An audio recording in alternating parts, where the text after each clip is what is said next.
Assalamualaikum warahmatullahi wabarakatuh. Halo teman-teman semua. Kembali lagi bersama saya Latifah Azhara. Dan pada kesempatan kali ini saya akan membahas bab yang ke-12 yaitu VPN tunneling. Nah, materi yang akan kita bahas kali ini ada 16 materi. Seperti biasa saya bagi menjadi 2 halaman ya. Ini bisa teman-teman baca sendiri saja. Nah, untuk permulaan, mari kita ke konsep VPN tunneling terlebih dahulu ya. Kepanjangan dari VPN adalah Virtual Private Network. Untuk implementasi VPN, saya kasih contoh. Misal terdapat satu kantor pusat yang ada di Jakarta. Kemudian terdapat kantor cabang yang ada di Semarang, di mana kedua kantor tersebut itu memiliki jaringan lokalnya masing-masing. Nah, kedua kantor tersebut itu adalah satu perusahaan yang otomatis file-filenya itu harusnya sama ya. Nah, biasanya kan untuk menghubungkan itu menggunakan fiber optik atau wireless ya. Nah, itu tuh menguras biaya yang cukup banyak karena kita itu harus melakukan sewa. Maka dari itu kita bisa menggunakan yang namanya VPN tunneling. Tapi syaratnya kedua kantor tersebut harus terkonek ke dalam internet. Walaupun dapat diakses melalui internet, tapi tunnel atau terowongan ini antara Jakarta dan Semarang itu dilindungi VPN yang secure. Maka antara kantor Jakarta dan Semarang itu bisa saling share file dengan aman dan nyaman. Jadi VPN tunnel ini digunakan ketika akan menghubungkan dua node melalui satu interface secara virtual. Ya, jarak antara dua node tersebut itu cukup jauh. Jenis-jenis VPN tunneling itu ada EOIP, IPTP, dan SSTP. Kemudian juga ada L2TP, dan OpenVPN. Oke, sekarang kita lanjut ke setup topologi. Untuk pembahasan kali ini, kita gunakan contoh kasus yang saya jelaskan tadi. Di sini saya sudah siapkan dua router yang sama. Yang keduanya sudah terhubung dengan internet dengan type Cloud NAT. Nah, agar kabelnya melengkung seperti ini, teman-teman bisa klik kanan pada kabelnya, kemudian klik edit, lalu pada type ini teman-teman pilih yang besir ya. Jika sudah, bisa kita apply. Nah, di sini pada setiap router sudah terdapat PC-PC yang sudah saya hubungkan. Jadi nanti calls-nya antara PC pusat dengan cabang itu bisa saling sharing. Nah, di sini agar tidak bingung, kita ganti hostname-nya ya. Yang kirim menjadi router pusat, yang ini sudah saya ganti deskripsinya. Kemudian yang router cabang, kita ganti menjadi router cabang hostname-nya. Kita buka Winbox-nya terlebih dahulu. Oke, ini sudah saya loginkan kedua routernya ke dalam Winbox ya. Ini saya ada di router cabang. Sekarang kita ganti hostname-nya, kita ke sistem, kemudian identity, kemudian di sini kita ganti menjadi airstrip cabang dan kita apply, lalu oke. Kemudian kita ganti juga pada router pusat. Kita ke sistem identity, di sini kita ganti menjadi airstrip pusat, kita apply, kemudian oke. Oh iya teman-teman, tadi kan IP pada routernya itu kan masih dinamik ya, jadi itu kurang efisien. Maka di sini kita buat IP statik agar mudah. Di sini saya ada di router pusat. Kita matikan dulu untuk DHCP kliennya. Kita ke IP, kemudian DHCP klien. Kemudian yang ini bisa kita disable ya teman-teman. Kemudian kita pastikan pada routes dan DNS itu kosong. Oke, di sini kosong ya. Kemudian kita ke routes. Di sini juga kosong. Kita lakukan juga pada router cabang, kita matikan DHCP kliennya. Kemudian kita setting IP-nya lewat terminal saja ya. Oke, sekarang saya berada di router pusat ya. Di sini kita ketikkan IP address. Kemudian di sini kita ketikkan add address sama dengan, misalkan saya mau IP-nya 10.0.137.146/24. Kemudian untuk nanti berarti 137.147 ya. Kemudian di sini interface sama dengan enter 1. Enter, kita coba cek print. Oke, kemudian di sini kita tambahkan routes. Kita masuk ke routes terlebih dahulu. Kemudian kita ketikkan add gateway sama dengan 10.0.137.1. Enter. Kita coba cek print. Ya, sudah ada. Kemudian kita setting DNS-nya. Kita masuk ke IP DNS. Di sini kita keluar dulu. Kita ketikkan set servers sama dengan 8888. Kemudian kita coba ping 88. Oh ya, sebelum itu kita keluar dulu dengan command slash. Ya, di sini berhasil ya. Di sini kita lakukan juga hal yang sama pada router cabang. Oh ya, tadi yang saya bilang nanti berarti 137.147 itu untuk yang router cabang ya.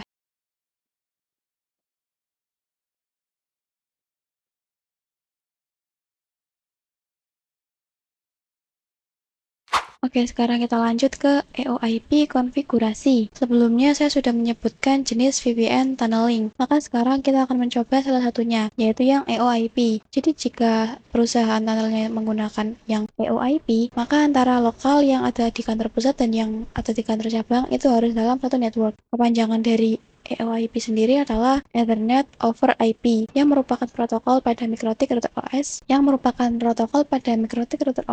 berfaedah untuk membangun sebuah network tunnel antara cabang dengan pusat menggunakan interface tunnel. Langsung saja di sini kita konfigurasikan EOIP pada router kita. Oke, di sini saya berada di router pusat ya. Kita ke menu interface. Kemudian di sini kita klik plus.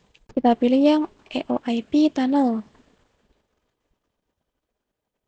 Kemudian pada name kita definisikan misalkan EOIP tunnel strip cabang.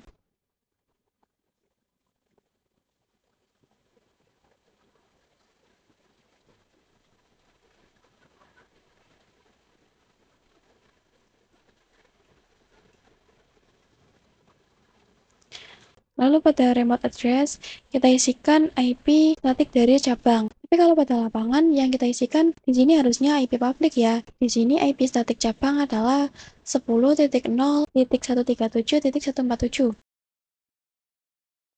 Kemudian pada tunnel ID di sini misalkan kita isikan 100. Nah, ini harus sama yang ada di cabang juga ya. Di sini kita apply, lalu oke. Kemudian kita lakukan juga pada router cabang. Di sini kita ke interface, kemudian klik plus, dan kita pilih yang IP tunnel. Kemudian untuk name-nya di sini itu pusat ya. Lalu pada remote address, berarti di sini kita isikan IP statik dari router pusat, yaitu 146. Kemudian tunnel ID-nya adalah 100. Dan kita apply, lalu oke. Oke, di sini statusnya sudah R atau running ya. Kita uji coba di Winbox router pusat. Kita klik new terminal. Di sini kita ping ke IP-nya router cabang. Nah, di sini berhasil ya, antar router sudah saling berkomunikasi. Sekarang kita lanjut ke EOIP menghubungkan antar klien. Sekarang kita coba agar antar VPC lokal itu bisa saling berkomunikasi. Yang mana berarti harus menggunakan IP yang satu network ya. Maka misal di sini kita akan menggunakan IP network 192.168.1.0. Maka di sini kita gabungkan antara Ether 2 dengan interface tunnel ini. Yang ini pada satu interface bridge ya. Begitu juga pada router satunya. Langsung saja di sini kita coba ke Winbox router pusat terlebih dahulu. Nah, di sini kita klik bridge. Kemudian di sini kita klik plus. Misalkan di sini bridge-nya namanya adalah bridge for EOIP.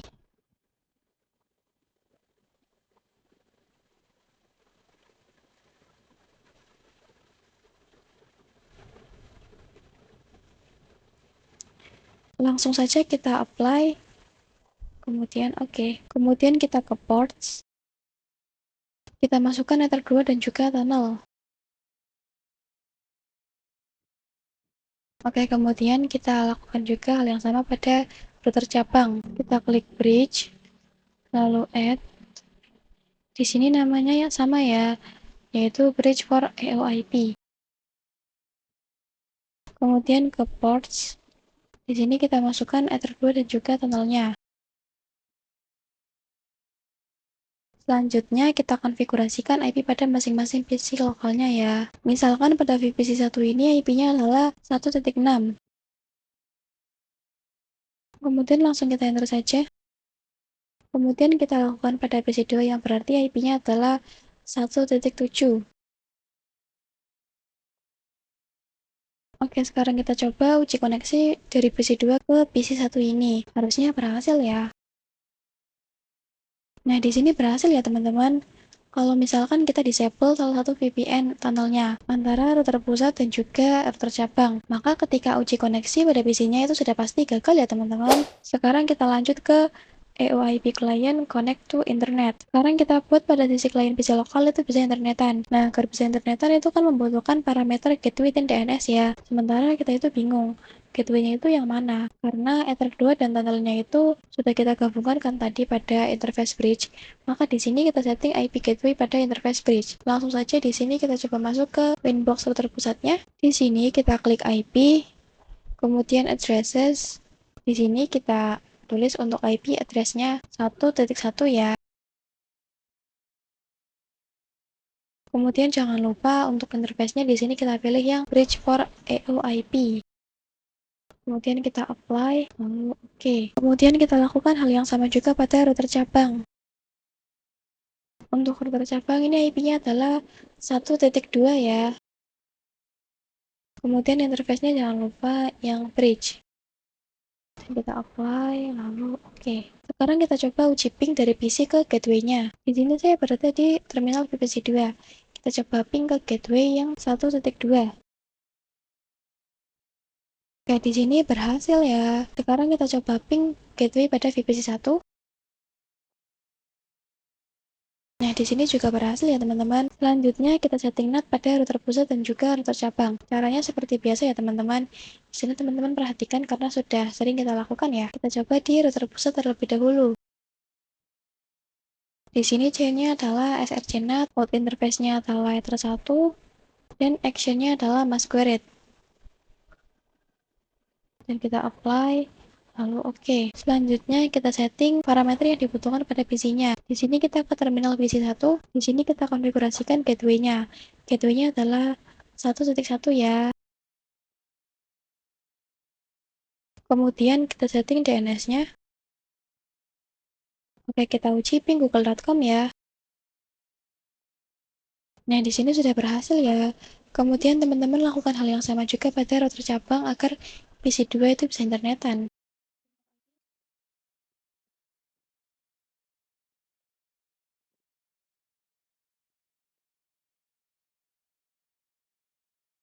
Oke, pada VPC2 juga sudah bisa ya ping google.com-nya.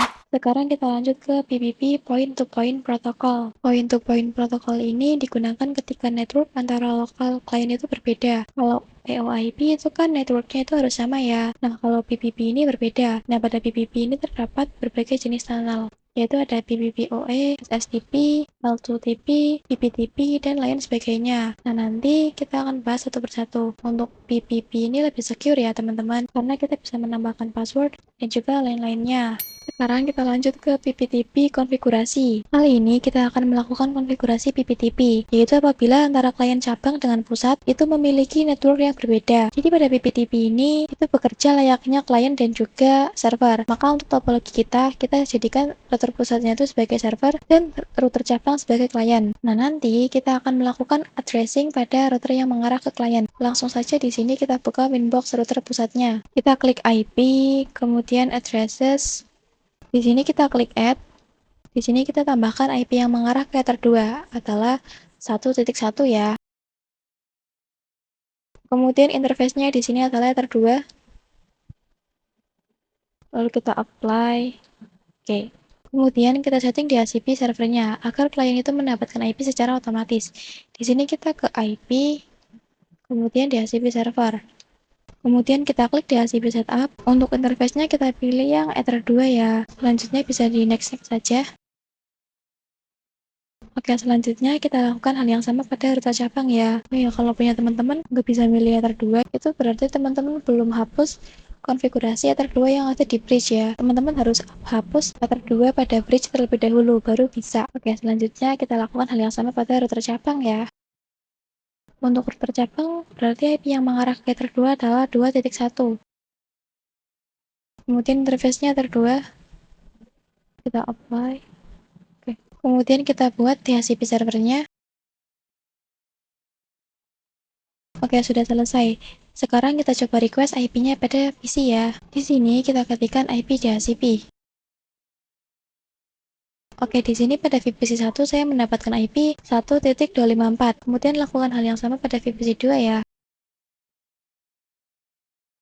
VPC 2 mendapatkan IP 2.254. Selanjutnya pada router pusat, kita konfigurasikan PPTP servernya. Di sini kita klik PPP. Kemudian pada interface kita klik PPTP server. Di sini kita checklist bagian enabled-nya.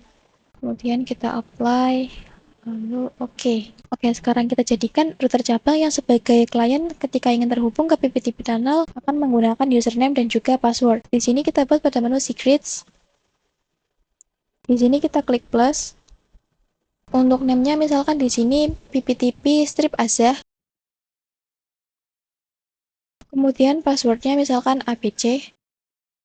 Lalu pada service di sini kita pilih yang PPTP. Kemudian di sini terdapat opsi local address dan remote address ya. Yang mana pada bagian ini itu diisi IP interface tunnelnya. Kalau yang lokal itu berarti tunnel dari sisi server. Dan kalau remote address itu berarti tunnel dari sisi klien. Nah, untuk IP-nya itu kita bisa definisikan langsung di sini nih. Misalkan untuk yang lokal di sini kita isikan IP-nya adalah 10.1. Kemudian yang remote address kita isikan IP-nya adalah 10.2.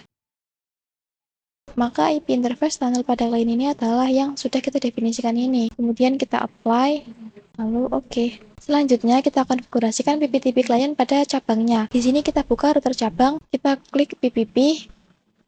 Di sini kita klik add, kemudian kita pilih yang PPTP klien.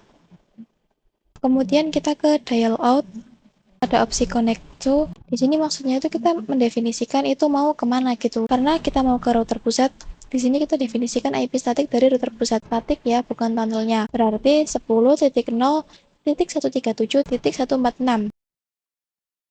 Kemudian untuk user tadi usernya adalah PPTP strip azah. Kemudian untuk passwordnya adalah ABC. Kemudian untuk profilnya, sebentar saya cek dulu di router pusat. Di sini profilnya default. Jadi di sini untuk profilnya juga kita pilih yang default. Biar sama. Kemudian kita apply, lalu oke. Selanjutnya kita ke new terminal.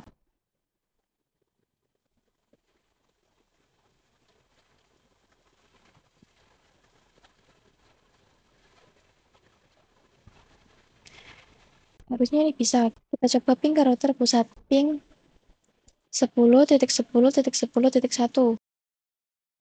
Nah, di sini berhasil ya teman-teman. Kita lanjut ke PPTP static routing dan tes koneksi. Sekarang kita akan melakukan static routing agar klien itu dapat saling berkomunikasi. Di sini saya coba lakukan melalui CLI pada router pusat ya. Di sini kita ketikkan IP root. Kemudian kita ketikkan add DSD address sama dengan network dari kliennya yaitu 2.0 ya. Kemudian gateway sama dengan IP tunnelnya router cabang yaitu 10.2. Kemudian kita coba enter, kita coba cek print.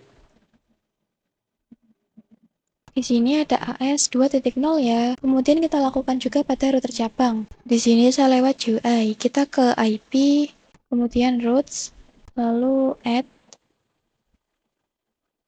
Kita isikan DSD address-nya adalah 1.0.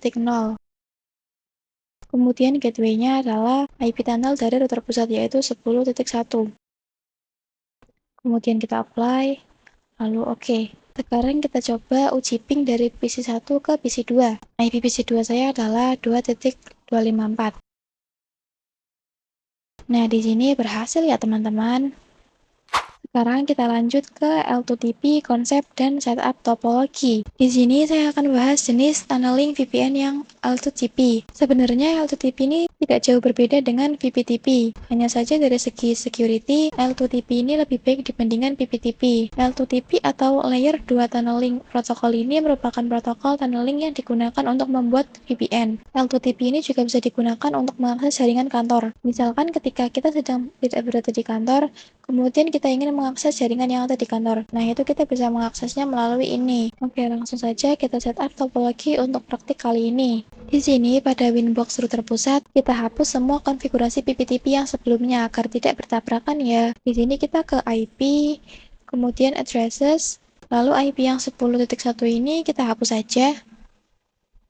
Kemudian kita ke PPP, lalu interface. Di sini konfigurasinya kita hapus saja. Kemudian kita ke secrets, di sini juga kita hapus. Kemudian pada active connection, di sini juga kita hapus. Kemudian kita ke IP, lalu roots. Yang routing table 2.0 kita hapus. Kemudian kita lakukan hal yang sama pada router cabang ya. Oke, sudah ya. Kita lanjut ke L2TP IPsec konfigurasi. Sebelum itu, mari kita berkenalan terlebih dahulu dengan IPsec. L2TP itu menjadi lebih secure dengan menggabungkannya dengan protokol keamanan IPsec. L2TP ini basisnya sama seperti PPTP, yaitu server klien. Oke, langsung saja kita konfigurasikan L2TP server pada router pusat dan L2TP klien pada cabang. Di sini kita buka winbox-nya ya. Pada router pusat kita ke PPP, kemudian kita klik interface. Kemudian kita klik yang L2TP server, lalu kita checklist enabled-nya.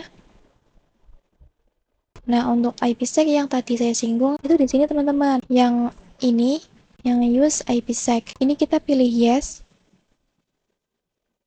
Kemudian pada IPsec secret, yang ini kita isikan secret saja ya. Kemudian kita apply, lalu oke. Kemudian kita tambahkan username dan juga password, agar saat klien ingin connect, itu bisa memasukkan username dan juga passwordnya. Seperti sebelumnya di sini, kita konfigurasi pada secret.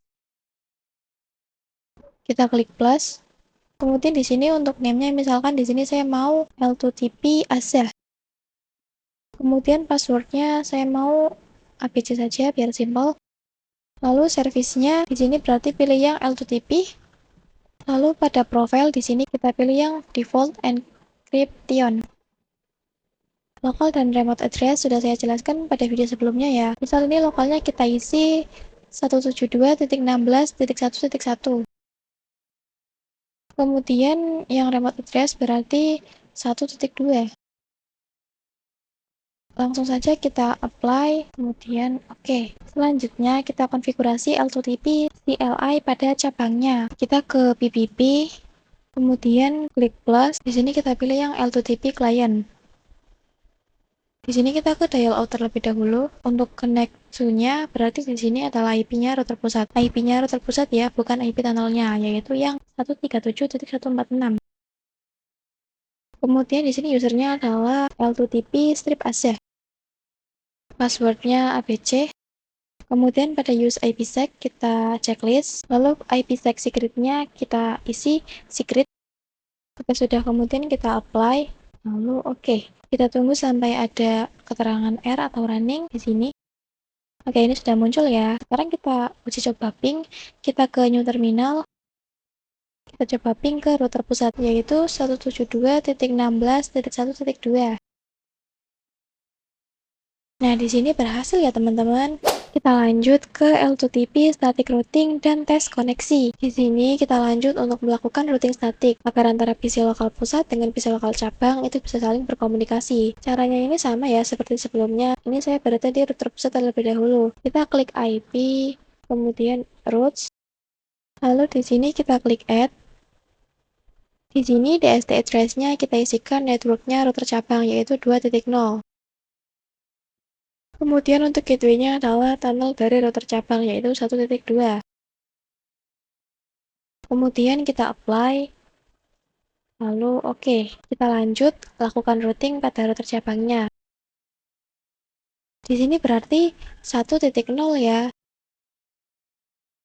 Kemudian gateway-nya adalah IP tunnel router pusat 1.1. Kemudian kita apply. Lalu oke. Kemudian kita coba tes ping ya antar PC. Oke, di sini saya dari PC 1 ping ke PC 2. Nah, di sini berhasil ya teman-teman. Sekarang kita coba trace untuk melihat rincian jalan yang dilewati. Nah, di sini sudah ada rinciannya ya. Nah, di sini sudah muncul rinciannya ya. Bisa teman-teman lihat sendiri di sini. Sekarang kita lanjut ke PPPoE konsep. Jenis PPPoE ini berbeda dengan jenis-jenis tunnel yang sebelumnya. PPPoE ini digunakan untuk mengamankan layer 2 koneksi. Nah, dalam sebuah ISP itu kan pasti punya router ya. Nah, router ini tuh terkoneksi dengan router customer. Nah, customer itu pasti memiliki jaringan lokalnya sendiri kan. Dengan konfigurasi PPPoE ini, maka tidak cuma ditulis IP-nya saja pada router. Jadi nanti itu ada pengamannya gitu. Nah, basis PPPoE ini sama, yaitu server client PPPoE atau point to point protocol over Ethernet. Ini merupakan jenis protokol tunnel layer 2 yang digunakan untuk mengontrol akses ke jaringan. PPPoE ini hanya bekerja pada satu broadcast domain atau hanya dalam satu network saja. Kita lanjut ke PPPoE setting topologi. Nah, di sini teman-teman bisa hapus PC-nya ya, dua PC yang tadi. Kemudian teman-teman ganti name-nya. Yang router pusat menjadi router ISP dan router cabang menjadi router nama teman-teman sendiri. Kalau saya ya jadi router Azah. Kemudian teman-teman hubungkan juga kabelnya seperti ini ya jadinya. Nah, jika sudah kita hapus konfigurasi-konfigurasi yang pernah ada sebelumnya ya. Di sini saya ada di router Azah ya. Ini kita ganti hostname-nya menjadi router Azah. Karena ini name-nya masih router cabang. Kita ketikkan sistem, lalu identity, kemudian set name sama dengan rstrip Azah. Lalu kita lakukan hal yang sama pada router ISP yang tadinya router pusat. Oke, di sini mungkin bisa langsung kita enable Ramonnya ya. Soalnya ini kan router Azahnya itu nyambungnya ke router ISP. Jadi di sini kita akan connect Ramon. Maka di sini langsung saja kita masukkan komen tool Ramon set enable sama dengan yes. Enter. Kemudian print.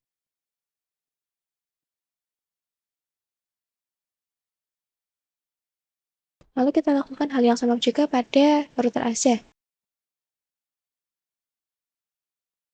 Oke, sudah selesai. Kemudian di sini teman-teman konekkan router Azahnya via router ISP ya. Oke, di sini saya sudah connect ke Winbox router Azah via router ISP. Kita ke router ISP. Di sini masih ada konfigurasi EOIP dan juga bridge. Di sini kita hapus saja. Kemudian kita coba ke bridge. Ini kita hapus. Kemudian kita lanjut ke PPP. Kemudian pada L2TP server, enable-nya kita unchecklist dan kita apply. Oke. Kemudian kita ke secrets.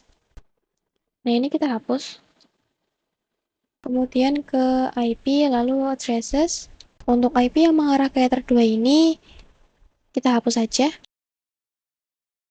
Oke, kemudian kita lakukan juga hal yang sama pada router Azah ya.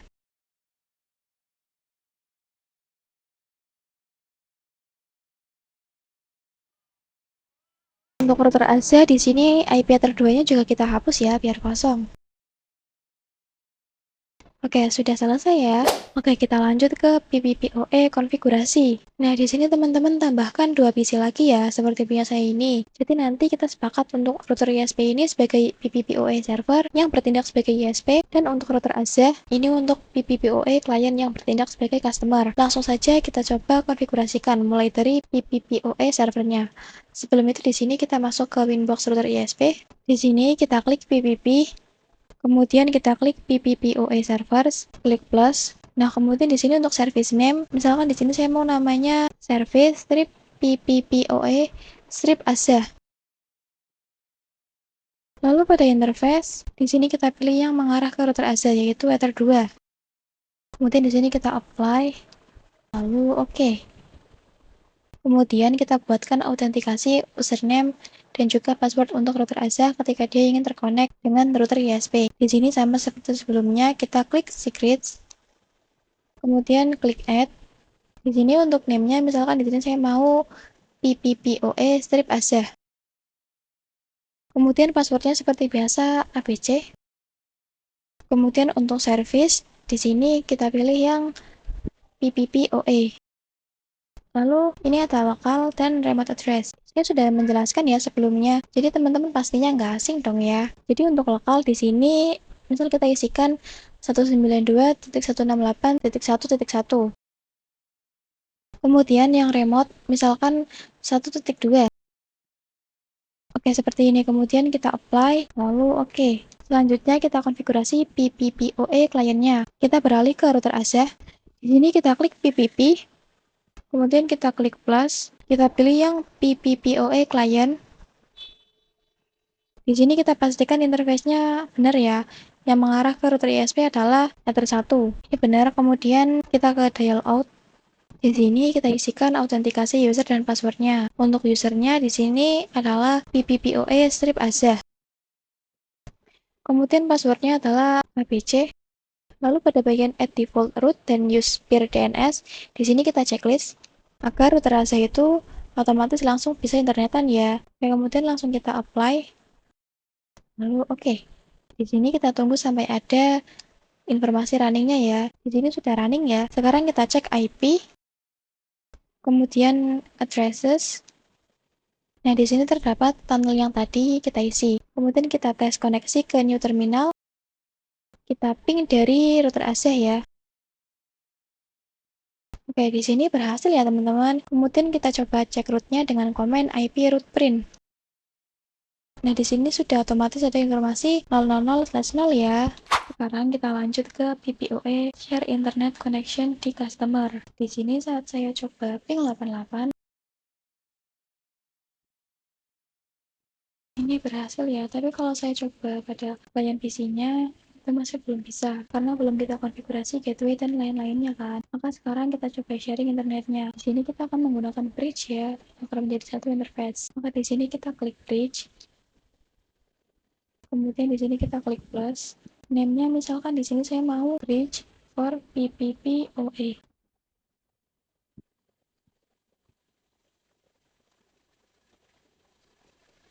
Kemudian kita apply, lalu oke. Kemudian kita ke menu ports.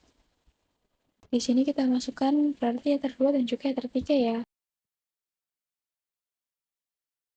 Oke, selanjutnya kita klik IP, kemudian kita ke addresses. Di sini kita klik add, kita tambahkan IP 10.10.10.1/24. Kemudian di sini interface-nya berarti di sini adalah bridge for PPPoE. Dan kita apply, lalu oke. Kemudian kita konfigurasi DHCP server. Kita ke IP lagi, lalu DHCP server. Kemudian kita ke DHCP setup. Interface-nya adalah yang bridge ya. Di sini kita next saja. Oke, di sini yang konfigurasi sebelumnya kita hapus saja. Kemudian kita request IP pada PC-nya. Di sini saya coba pada VPC 1 terlebih dahulu ya. Kita ketikkan IP DHCP. Pada VPC 1 berhasil mendapatkan IP 10.254. Kemudian pada VPC 2 saya berhasil mendapatkan 10.253 ya. Kemudian di sini kita ke Winbox router aja lagi. Di sini kita ke IP, kemudian firewall, lalu NAT. Kita setting NAT-nya ya seperti biasa. Di sini chain-nya SRC NAT. Kemudian out interface-nya PPPoE out 1. Lalu action-nya masquerade. Kemudian apply. Lalu oke. Kemudian kita coba ping 88 pada PC-nya ya. Oke, di sini berhasil ya teman-teman. Sekarang kita lanjut ke pembahasan yang terakhir yaitu PPPoE limitasi bandwidth pada PPPoE. Limitasi bandwidth adalah salah satu fitur yang tersedia pada PPPoE. Jadi kita itu bisa melimitasi bandwidth pada router customer sehingga jaringan yang berada di naungan router customer itu bisa menggunakan bandwidth yang ditentukan. Di sini untuk melihat limitasi bandwidth sudah saya tambahkan satu node Linux ya. Teman-teman bebas mau menggunakan Linux ataupun Chrome. Kalau teman-teman coba pakai Linux dan munculnya lama banget, nggak muncul-muncul walaupun udah di kayak gini, pokoknya lama banget lah, nggak bisa dibuka, itu teman-teman bisa pakai Chrome ya. Di sini saya menggunakan yang Linux yang terhubung ke router AC. Untuk cara penambahannya saya rasa teman-teman sudah tidak asing ya, jadi tidak saya record. Di sini untuk Linuxnya saya menggunakan IP static yaitu 10.10.10.251/24 dengan gateway-nya adalah 10.10.10.1. Maka pada interface bridge-nya ini akan kita masukkan Ether 4 yang mana ini tuh mengarah ke Linux. Langsung saja di sini kita buka Winbox router aja. Di sini kita ke bridge, kemudian ports, lalu add, interface-nya Ether 4 ya. Kemudian apply, lalu oke. Kita coba konfigurasikan limitasi bandwidth-nya dengan menuju ke PPP. Kemudian kita ke profiles. Kita buka yang default. Kenapa saya pilih yang default? Karena pada interface-nya di sini saya menggunakan default ya. Maka pada profiles-nya di sini kita pilih yang default. Kemudian kita pergi ke limits. Nah, pada bagian ini yang rate limit Rx or Tx ini bisa kita tuliskan bandwidth-nya. Misal di sini saya mau bandwidth-nya 2 mega per 2 mega. Untuk upload dan juga download ya. Kemudian di sini kita coba apply. Lalu oke. Nah, sekarang kita uji coba pada Linux-nya ya. Di sini kita buka Chrome terlebih dahulu. Di sini kita ketikkan speed test. Oke, di sini muncul beberapa web ya teman-teman. Kita klik web yang paling atas, yang ini, yang speedtest.net ya. Di sini kita coba klik go. Nah, ini emang agak lama ya teman-teman. Dan teman-teman tunggu saja. Ini dia lagi proses. Nanti pasti hasilnya dia akan 2 mega seperti yang tadi saya tambahkan. Jadi seperti itu ya kurang lebih untuk tampilannya. Sekian pembahasan saya pada bab yang ke-12 ini. Mohon maaf apabila saat memberikan penjelasan di video saya ini ada salah kata atau ada kalimat yang kurang jelas. Jikalau ada kalimat yang kurang jelas, teman-teman bisa tanyakan di kolom komentar. Wassalamualaikum warahmatullahi wabarakatuh.